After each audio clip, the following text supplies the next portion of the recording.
कहते हैं कोई कितना भी सच को छिपाने की कोशिश कर ले, एक न एक दिन सच जो होता है वह सबके सामने आ ही जाता है।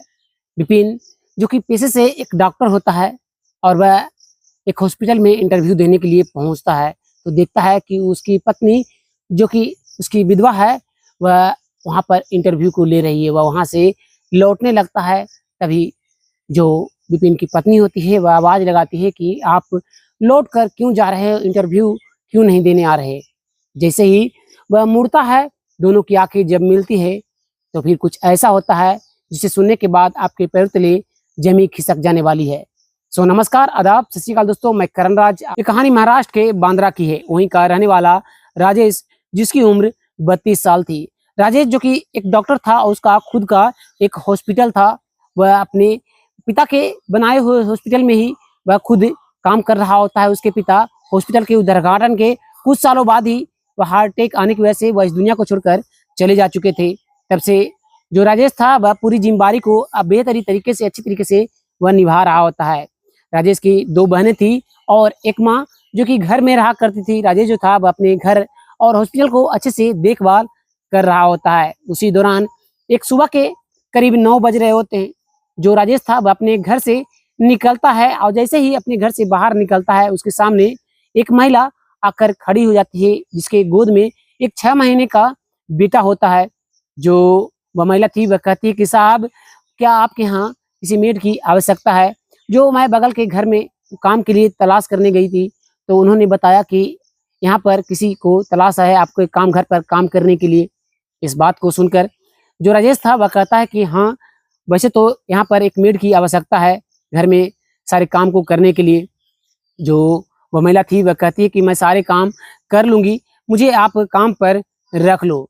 जो राजेश था वह कहता है कि तुम जो है वह इस तरह के कपड़े को पहनी हुई हो। इस बात को सुनकर जो वह महिला थी वह कहती है कि साहब, मैं आगे सारी बातें बताऊँगी, लेकिन आपसे एक बात है मुझे कहनी, क्या आप मुझे काम पर रख रहे हो या फिर मैं कहीं और काम ढूँढने के लिए चली जाऊँ? इस बात को सुनकर जो राजेश था वह कहता है कि नहीं, तुम्हें मैं काम पर रख लेता हूँ, चलो घर में चलो, वहाँ पर मैं तुम्हें सारे काम जो है मैं बता देता हूँ। जैसे ही राजेश से अंदर अपने घर में जाने लगता है, जो वह महिला थी वह कहती है कि मैं आपसे कुछ कहना चाहती हूँ। इस बात को सुनकर जो राजेश था वह अपने कदमों को रोकता है और कहता है कि हाँ, बोलो। जो वह महिला थी वह कहती है कि आप सैलरी में मुझे कम पैसे दे देना, लेकिन आपसे एक गुजारिश है कि आप मुझे यहीं पर खाना और कुछ कहीं पर आप थोड़ी-सी मुझे रहने का जगह दे देना। इस बात को सुनकर जो राजेश था वह कहता है कि ठीक है, पहले अंदर चलो, मैं तुम्हें सारे काम जो है वह बता देता हूँ और तुम्हें कहाँ पर रहना है वो भी मैं तुम्हें बता दूँगा। जो राजेश था वह जैसे ही घर में उस महिला को लेकर अंदर पहुँचता है, जो राजेश की माँ थी वह देखती है कि राजेश के साथ एक विधवा महिला जो है वह आई हुई है।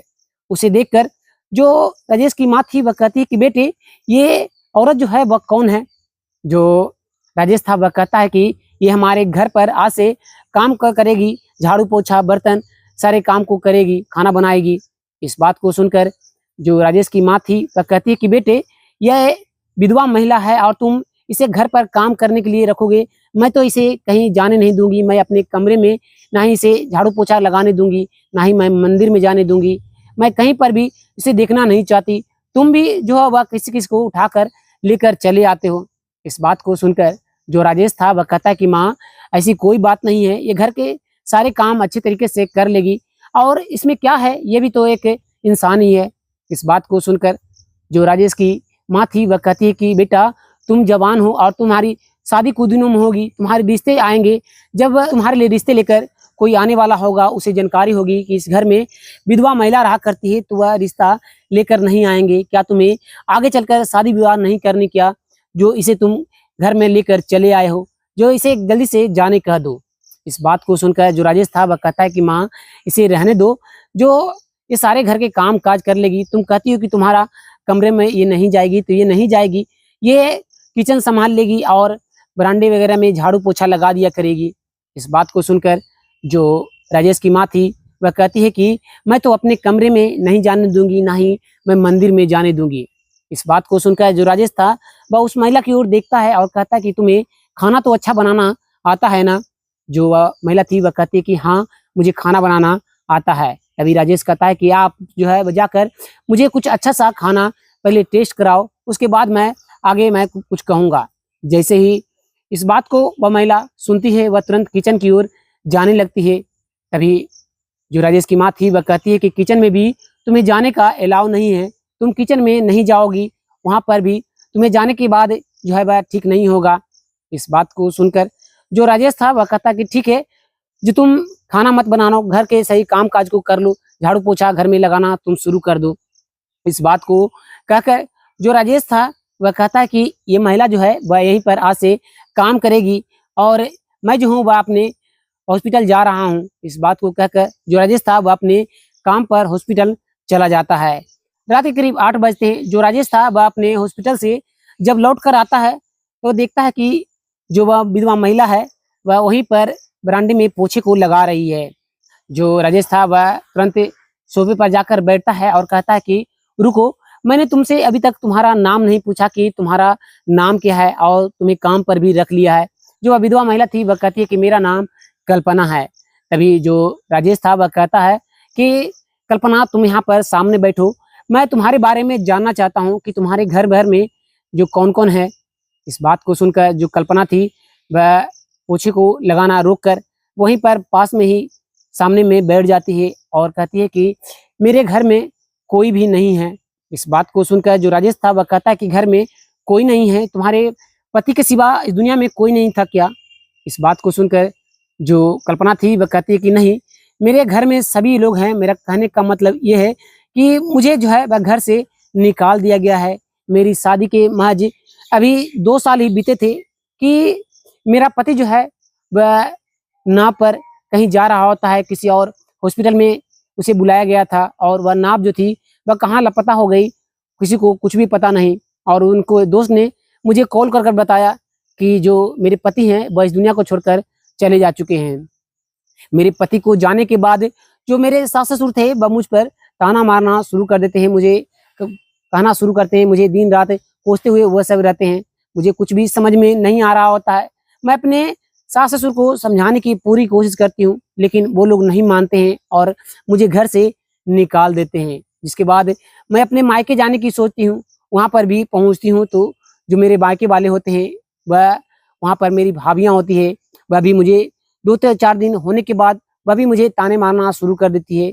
वहाँ पर से भी मुझे निकाल दिया जाता है। तब जाकर मुझे जो है वह काम करने की आवश्यकता पड़ती है कि मैं कहीं पर काम जो है वह तलाश करूँ और जहाँ पर मैं काम करूँगी वहीं पर ठिकाना जो है मैं अपना बना लूँगी। उन्हीं से मैं थोड़े बहुत जगह मान लूँगी और कहूँगी 2 सूखी रोटी जो है वह मुझे भी खिला दिया करना अपने घर से।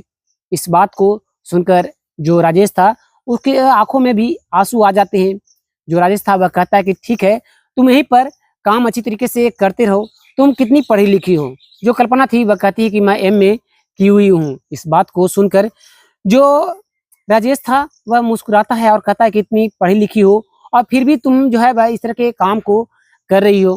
कल्पना कहती है कि मैं कहीं भी जाऊंगी, लोग जो है वह मुझे देखते ही काम पर नहीं रखते हैं, आपने मुझे काम पर रख लिया है, मैं इसी से जो है अपने पेट को पाल लूंगी। इस बात को सुनकर जो राजेश था वह मुस्कुराता है और कहता है कि तुम्हें कोई भी दिक्कत हो, कोई चीज की भी कमी हो तो तुम मुझे बता देना। इतना कहकर जो राजेश था वह मुस्कुराते हुए वह अपने कमरे में चला जाता है। अगले दिन के सुबह के करीब 8 बजते हैं।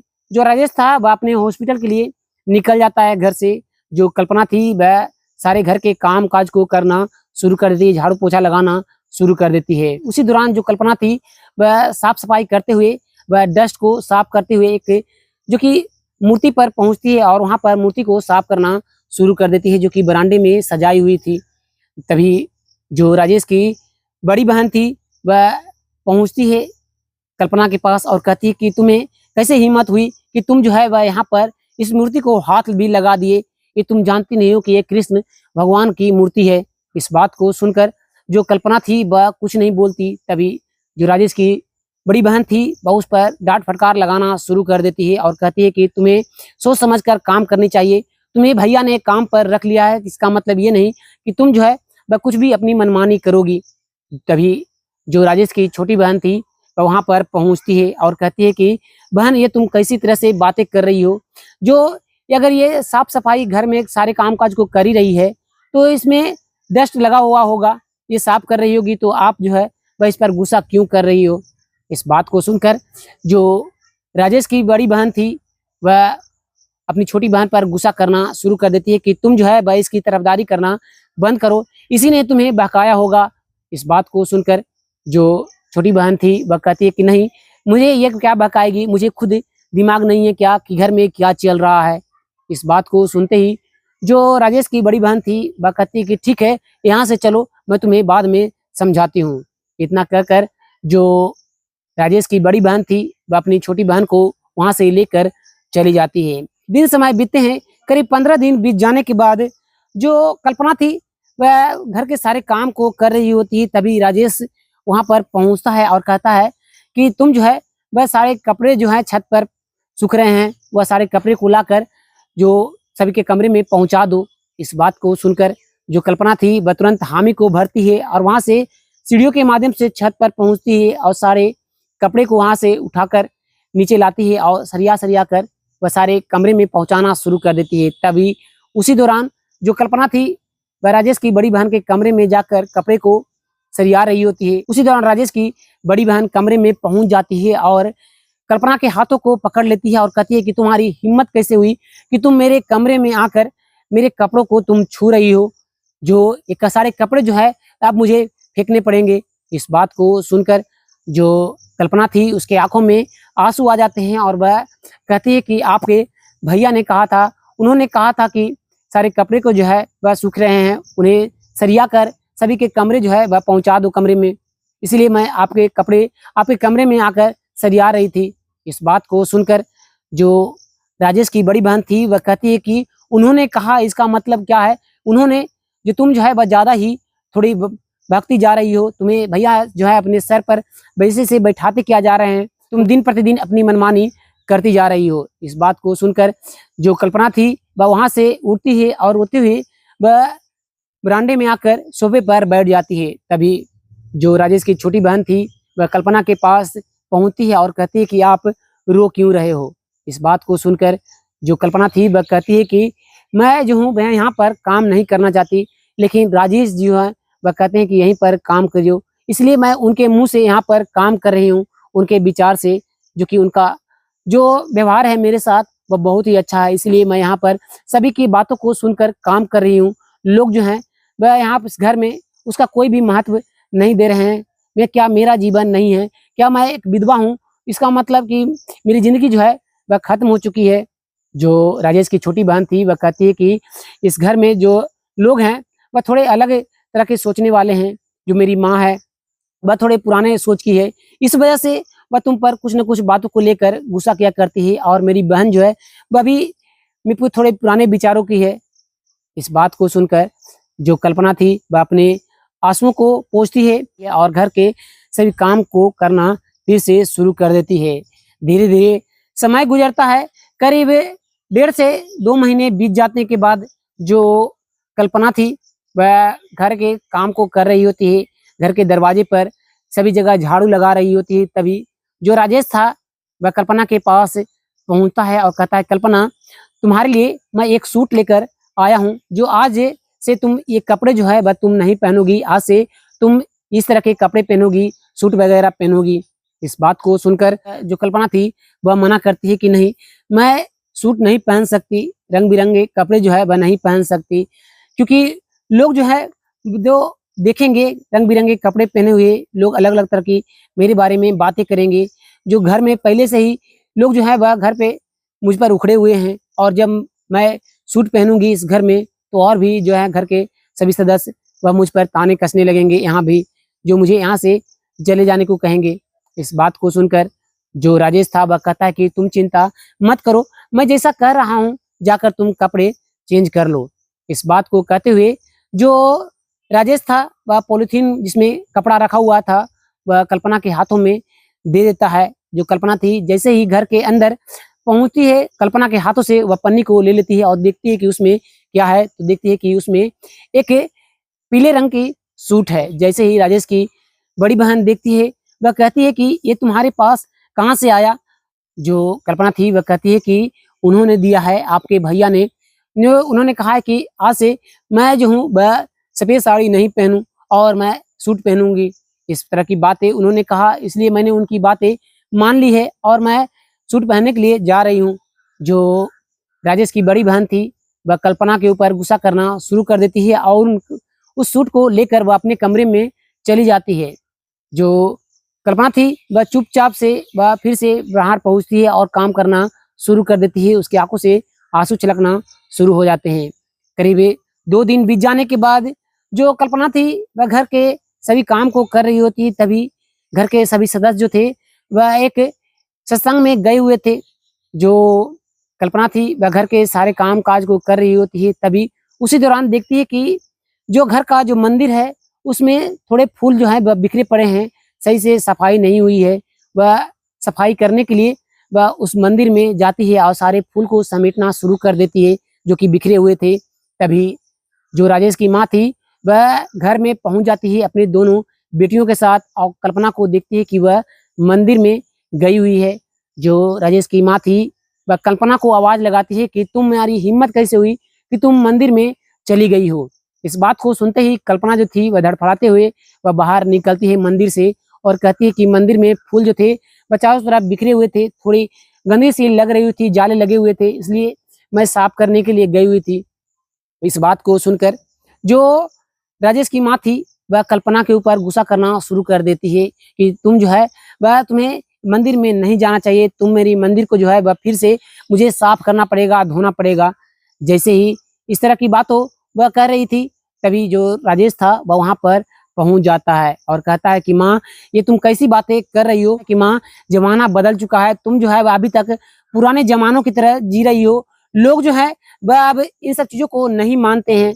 जो तुम जो है वह हमेशा मैं देखता हूँ कि इसको लेकर कल्पना को लेकर तुम कुछ न कुछ कहा-सुनी करती रहती हो। जो अगर ये मंदिर में चली गई, भगवान जो है बस सभी के लिए बराबर हैं। जितना आपका अधिकार है उस उतना इसका भी अधिकार है भगवान को पूजा करने का। जो अगर ये साफ-सफाई कर रही थी तो इसमें गलत क्या था? इस बात को सुनकर जो राजेश की माँ थी वह कहती है कि अगर ये घर में रहेगी तो मैं इस घर में नहीं रहूँगी। इस बात को सुनकर जो कल्पना थी वह कहती है कि मैं ही घर से चली जाती हूँ। जब से मैं घर में आई हूँ, घर में सभी लोग जो हैं वह आपस में ही कहा-सुनी करना शुरू कर देते हैं, इसलिए मैं इस घर से चली जाऊँगी। इतना कहकर जो कल्पना थी वह घर से निकल जाती है। तभी जो राजेश था वह भी अपने घर से निकलता है और कल्पना के हाथों को पकड़ लेता है और कहता है, कल्पना तुम जो है वह एमए तो की हुई हो, इसलिए मैं सोच रहा हूँ क्यों ना जो कि मेरा एक हॉस्पिटल है वह कल उद्घाटन होने वाला है, वहाँ पर तुम जो है वह जाकर रहो। वहाँ पर सारे जब डॉक्टर इंटरव्यू देने के लिए आएंगे, तुम्हें जो भी अच्छा लगे इंसानियत से वह सवाल को पूछना और तुम जिसे कहोगी उसे मैं डॉक्टर के रूप में रख लूँगा और थोड़े बहुत सवाल मैं भी कर लिया करूँगा। इस बात को सुनकर जो कल्पना थी वह मुस्कुराती है और कहती है कि ठीक है साहब, आप जैसा कहते हो वैसा ही होगा। इस बात को सुनकर जो राजेश था वह मुस्कुराता है और कहता है कि ठीक है, तुम अभी के अभी यहीं में जो कि मेरे पास का हॉस्पिटल है वहीं के बगल में मैं तुम्हारा एक फ्लैट जो है वह बुक कर देता हूँ, वहीं पर तुम रहा करना। जो कल्पना थी वह राजेश के साथ राजेश की गाड़ी पर बैठती है और राजेश के हॉस्पिटल के पास पहुँचती है। वहीं पर एक घर जो था उसमें एक फ्लैट खाली था, उसी में राजेश कल्पना के लिए उस फ्लैट को बुक कर लेता है और कल्पना वहीं पर रहना शुरू कर देती है। अगले दिन के सुबह के करीब 10 बजते हैं जब राजेश अपने घर से निकलता है और सीधे वह कल्पना के फ्लैट में पहुंचता है और कहता है, कल्पना आज वहां पर उद्घाटन है, कई लोग जो हैं वह वहां पर आ रहे हैं, इसलिए तुम भी चलो। जो कल्पना थी वह मना करती है कि नहीं, मैं वहां पर नहीं जाऊंगी। लोग जो है वह मुझे इस तरह के देखेंगे तो लोग जो है वह मेरे बारे में तरह तरह की बातें करेंगे, साथ में आपको भी देखकर आपके बारे में भी तरह तरह की बातें करेंगे। जो राजेश था वह कहता है कि मैं इन सब चीज़ों को नहीं मानता, मैं जो हूँ बस तुम्हें लेने आया हूँ, तुम मेरे साथ चलोगी। इस बात को सुनकर जो कल्पना थी वह मान जाती है और राजेश के साथ हॉस्पिटल के उद्घाटन में चली जाती है। उद्घाटन हो जाने के बाद जो राजेश की माँ थी वह राजेश पर गुस्सा करती है कि तुम जो है वह इसका पीछा क्यों नहीं छोड़ देते, ये एक विधवा है, तुम्हारी शादी के लिए रिश्ते भी आना शुरू हो चुके हैं, जब से ये घर में थी तुम्हारे रिश्ते जो थे वह नहीं आ रहे थे।